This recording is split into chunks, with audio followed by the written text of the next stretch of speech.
어느 날 그 밭에서 일하던 사람이 땅에 감추어져 있던 보물을 발견하게 되었습니다. 우리 성경에 보니까 감추인 보화라고 번역되어 있는데, 사실 이 헬라어 원어 성경대로 번역을 한다면 숨긴 보물이라고 해석하는 게 더 맞습니다. 사실 이스라엘은 늘 주변 강대국에 의해서 잦은 침략과 침탈을 당했습니다. 그래서 전쟁이 일어나면 이스라엘에 살고 있었던 사람들은 그 침략과 침탈을 피해서 안전지대로 그렇게 피난을 가는 일들이 너무 자주 있었어요. 그리고 평화의 시대가 열리면 다시 고국으로, 자신의 기업으로 돌아오게 됩니다. 왜냐하면 이스라엘 사람들은 절대 자신의 기업을 떠나면 안 되거든요. 그런데 자주 침탈을 당하고 자주 침략을 당하다 보니까 피난 갈 때 자신의 혼수라든지 가장 중요한 집문서라든지 그런 귀금속을 늘 가지고 피난 가는 게 너무 번거로워요. 그래서 아무도 모르게 피난길에 자기의 밭에 깊이 땅을 파서 거기다 중요한 귀금속들을 숨겨놓고, 그리고 피난을 갔다가 또 평화의 시대가 돌아오면 돌아와서 그 숨겨놨던 보물을 찾아서 그렇게 살아가는 일들이 이스라엘 사회에 너무 많이 있었습니다. 그런데 무슨 이유에서인지 이 밭에 보물을 감추어 두었던 주인이 자신의 집으로 돌아오지 못했던 것 같아요. 피난길에 사망했을 수도 있는 것이고, 또 피난 갔다가 적국의 포로가 되어서 영영 고국으로 돌아오지 못했던 상황이 있었을 수도 있습니다. 이후에 어찌되었든 주인이 돌아오지 못하니까 이스라엘 법상으로 그 주인에게서 가장 가까운 친척이 그 땅을 상속받게 됩니다.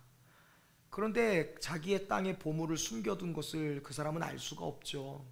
그래서 밭을 돌릴 수가 없으니까, 이 당시에 이스라엘 사람들은 다 가난했던 농장민들이니까 농부에게 이 상을 임대해주고 그 값으로 수확물이 나오면 그것을 내게 주어라 라는 그런 계약을 맺게 되죠. 그래서 이 가난한 농부가 무상으로 밭을 임대받습니다. 그리고 이제 추수 때까지 열심히 농사를 져서 수확물이 나오면 그것을 대가로 지불하면 되죠. 그래서 이 농부가 밭을, 그 방치리에 있던 밭을 갈기 위해서 쟁기로 땅을 땅 내려치는데 탕 하고 둔탁한 소리가 납니다. 그리고 무언가 쟁기에 걸리게 되죠. 소리가 나는 곳을 파보니까 상자가 들어있는 거예요. 이게 뭐지 하고 그 상자를 여는 순간 그 안에 여러 가지 중요한 문서와 그리고 어마어마한 귀금속이 들어있었습니다. 그냥 상자가 아니라 진귀한 보물이 들어있는 보배압이었습니다. 주인이 그것을 숨겨둔 것을 우연히 이 가난한 농부가 밭을 캐다가, 밭을 갈다가 발견하게 된 것이죠. 자, 44절에 보면 이 보물상자를 다시 묻어두었던 사람이 기뻐하며 집으로 돌아갑니다. 그리고 어마어마하게 이상한 일을 하기 시작합니다. 자신의 집을 팔아요. 차를 팔아요. 냉장고도 팝니다. 그리고 혼수로 가지고 왔던 여러 가지 집안에 있는 모든 기구들을 다 파는 거예요. 물론 제 상상입니다. 성경에 보니까 모든 소유를 다 팔았다. 그리고 마침내 기어이 그 밭을 사고 말았다라고 성경은 말하죠. 여러분 한번 생각해 보겠습니다. 누가 이 사람에게 정신 나간 사람이라고 손가락질 할 수 있을까요? 그까지 밭대기 그거 얼마나 한다고 모든 소유를 다 팔아? 집을 팔아? 냉장고를 팔아? 혼수로 가지고 왔던 걸 모든 소유를 팔아서 그 말도 안 되는 밭을 판다고? 그 값밭이 뭐라고? 아무도 그 사람에게 바보라고 말하지 않습니다. 왜냐하면 이 사람은 자신의 모든 소유와 비교할 수 없는 보배압을 얻었기 때문인 줄로 믿습니다. 생각해 보시죠. 이 농부가 자신의 재산을 다 팔고 그 밭을 사려 할 때 그것을 손해라고 생각했을까요? 이 사람이 자신의 소유를 파는 것을 바보 같은 생각이라고 생각하겠습니까? 아니죠. 집으로 달려가고 자신의 모든 소유를 팔아서 자금화시키고 그 자금화된 돈을 가지고 사람들에게 수소문해서 주인을 찾아가서 계약서를 쓰는 그 모든 것을 헌신이나 수고나 손해라고 절대 생각하지 않습니다. 왜요? 자기 소유를 판 것보다 10배 아니 100배, 1000배, 10,000배의 보배압을 얻었기 때문이죠. 그래서 기꺼이 수고할 수 있었고요, 기꺼이 땀 흘릴 수 있었고, 기꺼이 뛰어다닐 수 있었고, 기꺼이 자신의 모든 소유를 팔 수 있었다는 것이죠. 왜냐? 그 밭에 있는 보배압이 자신의 모든 수고보다 더 위대한 복이고 영광이라는 것을 보았기 때문이고 알기 때문이라는 것이죠. 여러분, 신앙도 똑같아요. 예배도 똑같고 기도도 똑같고요, 교회 생활도 똑같고 찬양도 마찬가지입니다. 우리가 주님을 따르고 주님을 예배하고 주님을 기뻐하고 주님께 기도하고 주님을 간절히 찾는 일은 그 어떤 세상의 것과도 비교할 수 없는 가장 큰 은혜이고 복이고 영광이고 우리에게 생명인 줄로 믿습니다. 이 영광이 얼마나 큰 영광인가요, 여러분? 이 영광을 본 사람은 주님을 따르고 주님을 구하고 주님을 예배하고 주님을 찬양하는 일, 이것이 절대 희생도 헌신도 수고도 될 수가 없습니다. 왜냐? 그것은 내 인생의 가장 큰 영광이고 가장 큰 기쁨이기 때문에 그렇습니다. 자, 그렇다고 한다면 결국 이 진리를 아는 사람의 삶이라는 것은요, 오늘 우리가 읽은 이 46절, 45절 이하에 나오는 값진 진주를 구하는 상인의 삶과도 같습니다. 아름다운 진주를 구하는 상인이 있었습니다. 진주를 구한다는 것은 이 사람이 전 세계를 돌아다니면서 가장 진귀한 그 진주를 찾는 사람이었다는 것이죠. 어느 날 그가 가장 값진 진주, 세상의 어떤 것과도 비교할 수 없는 매우 귀하고 아주 아름답고 너무너무 가치 있는 진주를 찾게 되었습니다. 세상 사람들은 몰라요. 그것이 얼마나 진귀하고 그것이 얼마나 아름답고 그것이 얼마나 값진 것인지를 모릅니다. 관심도 없어요. 왜냐하면 그 진주의 가치를 모르니까요. 그러나 이 사람은 진주의 가치를 알아보는 사람이었습니다. 그 보배압 안에 들어있는 것이 흙덩이가 아니라 내 모든 소유보다 귀한, 내 모든 인생보다 귀한 가장 값진 보화이라는 것을 농부가 알았듯이 이 상인은 그 진주를 보자마자 이것은 가장 값지고 아름다운 세상 최고의 보물이야라는 것을 안 사람입니다. 그 결과 이 사람도 자기의 모든 소유를 팔아 그 진주를 샀다라고 말씀하고 있습니다. 하나님의 선물, 예수 그리스도의 십자가 대속의 은혜, 성령께서 우리에게 부어주시는 충만하고 신령한 은혜와 은사들을 경험한 사람이라면 그 누가 되었듯 이 진주를 구하는, 진주를 찾아서 자신의 모든 소유를 대가 없이 지불하는 이 상인과 같은 삶을 살 수 있습니다. 여러분, 저는 간절히 구하는 것이 있습니다. 저와 여러분이 우리의 예배가 진주를 구하는 예배가 되기를 소망합니다. 우리의 인생이 세상의 어떤 것과도 비교할 수 없는 진주를 찾고 구하는 구도자의 삶이 되기를 소망하고요, 우리가 드리는 기도가 하나님 내게 진주를 주시옵소서, 하나님 내게 진주를 보여주옵소서라고 그 진주의 위치를 구하는 간절한 기도가 되기를 소망합니다. 아프리카에 보면 케냐나 우리가 잘 아는 우간다라는 나라들이 있어요. 이 나라가 2000년대 초반에 우리 한국에는 성령의 불이 소멸하고 있고 은혜들이 떨어지고 있을 때 2000년대에 지금도 아프리카에 얼마나 많은 국가들에게 기도, 성령의 역사, 은사, 기적, 치유의 역사가 얼마나 많이 일어나는지 모릅니다. 그래서 그 당시에 2000년대 한국에 있는 선교사님들이 아프리카로 막 쏟아져 들어가기 시작했어요. 케냐에 어마어마한 신유와 치유의 사역이 있다, 우간다에 엄청난 성령의 사역이 있다고 하면서 선교사님들이 막 수백 명씩 아프리카로 몰려들기 시작했습니다. 정말로 목사님들이 여기서 기도하다가 성도들 향해서 손을 들면 거기 있는 수백 명의 아프리카 사람들이 다 입신하고 넘어지고요, 조금 그 자리에서 흙바닥에서 예배드리는데 안수하면 막 방언이 열리고 축사 귀신이 떠나가고 엄청난 기사와 이적들이 일어나는 거예요.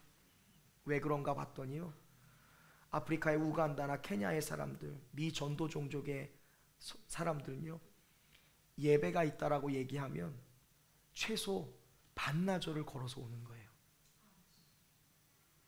최소 30km, 40km 떨어진 데서 그 예배의 장소로 걸어옵니다. 어떤 사람은 반나절, 어떤 사람 하루. 그래서 케냐의 예배는 1시간으로 끝나지 않아요. 최소 4시간 예배 드립니다.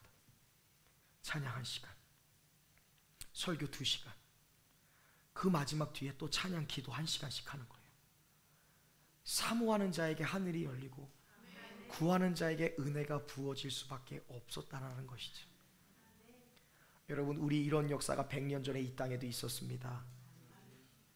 우리 일제시대 때 우리 아펜젤러 선교사님의 후임으로 우리 미국 감리교에서 루비 캔드릭 선교사라는 여자 선교사를 파송했어요. 25살밖에 안 되는 대학교 갓 졸업한 여자 선교사 루비 캔드릭. 이름이 뭐예요? 루비야, 루비. 보석이에요. 가장 아름다운 빨간 보석이죠. 근데 이 선교사가 처음 와서 일제시대 때 신앙의 억압이 우리 조선 땅에 있는 거예요.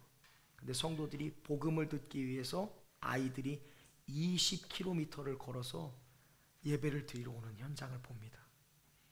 그래서 일제시대 또 이 한국 전 한반도에 어마어마한 부흥과 은혜의 역사들이 있었다는 걸 이 루비 캔드릭 선교사가 기록을 하면서 나중에 미국에 선교 편지를 보내는데 25살에 이름도 알 수 없던 이 조선 땅에 왔던 이 루비 캔드릭 선교사가 맹장염에 걸려서 한국 땅에 온 지 선교 사역을 시작한 지 9개월 만에 이 조선에서 생명을 마감합니다.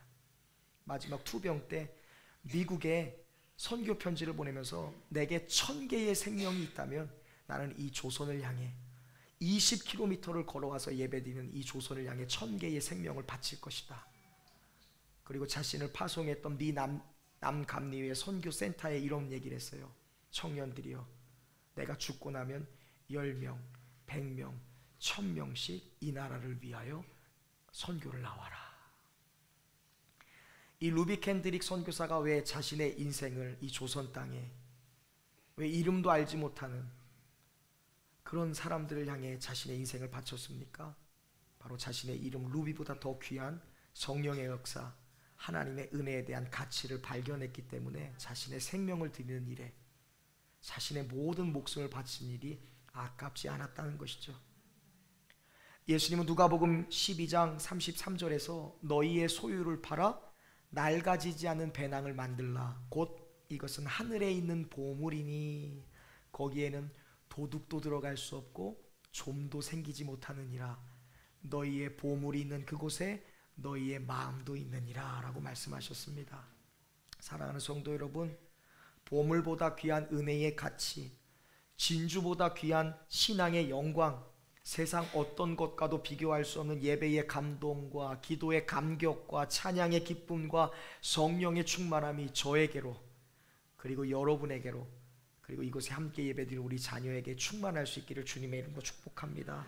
그래서 마지못해 하는 신앙이 아니라 기꺼이 기쁨으로 즐겁게 능력으로 감사함으로 감격 속에 주님을 믿고 따르는 저와 여러분, 그리고 말씀에 순종하여 우리의 삶의 열매를 맺으며 무엇보다 성령의 충만함과 기름 부으심 속에서 행복한 인생, 주님이 함께 하시는 인생, 무엇보다 신령한 세계를 사는 저와 여러분 되시기를 주님의 이름으로 축원합니다. 기도하겠습니다. 하나님, 세상의 사람들은 모릅니다. 알 수가 없죠. 보아를 본 적도 없고 보아도 그것이 세상의 어떤 것보다 귀한 가치인지를 모르기 때문에 그렇습니다. 하나님, 우리 모두는 연약한 질그릇입니다. 하나님, 컨디션 하나에, 사람의 말 한마디에, 아버지여 돌아가는 이런 정세나 주변 분위기나 감정에 그 작은 것에도 흔들릴 수밖에 없고, 자그마한 문제가 하나 생기면 식음을 전폐하고 잠을 이루지 못할 정도로 연약하고 부족한 존재가 우리입니다.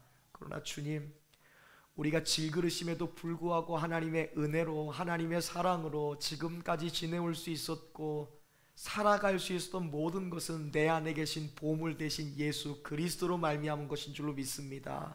우리 사랑하는 믿음의 성도들, 이 보물과 보화를 발견하는 눈을 갖게 하여 주옵소서.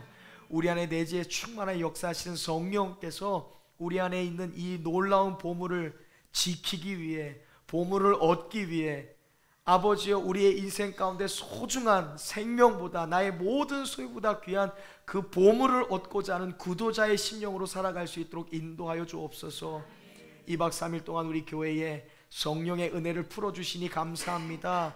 우리 사랑하는 성도들 막힌 담을 열어주시니 감사합니다. 무너진 영역들을 회복하시고 재건하시니 감사합니다. 꿈과 환상을 주시니 감사합니다. 말씀대로 이루어지는 은사를 주시니 감사합니다. 전도의 문도 열어주시고 관계의 문도 열어주시고 연약한 부분도 친히 담당하시고 진정한 육신의 치유와 영혼의 자유함과 해방을 주시니 감사합니다.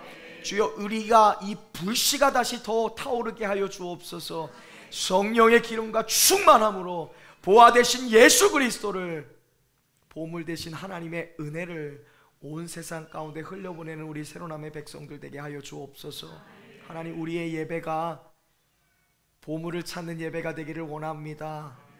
우리의 삶이 보물을 구하는 삶이 되기를 원하고요, 우리의 기도가 보물, 하늘로부터 임하는 가장 좋은 것, 하늘의 보화를 쟁취할 수 있는 능력의 도구가 되기를 원합니다. 주여, 우리 믿음의 성도들 사용하여 주시고, 아버지요, 보물을 찾고 아버지요, 진주를 구하는 그런 진정한 구도자의 삶을 성령님과 함께 동행하며 살아가게 하여 주옵소서. 이 은혜가 묻혀지지 않게 하시고 소멸되지 않게 하시고 진동하여 이 시대와 온 세계를 변화시키게 하여 주시고, 이 고강동과 부천의 영적 판도를 뒤집게 하시며 죽어가는 사람들을 살리는 아름다운 불쏘시개의 역할을 우리 사랑하는 교회와 성도들이 할 수 있도록 은혜 내려 주옵소서. 우리의 인생의 보물과 진주가 되신 예수 그리스도의 이름 받들어 감사드리며 간절히 기도하옵나이다. 아멘.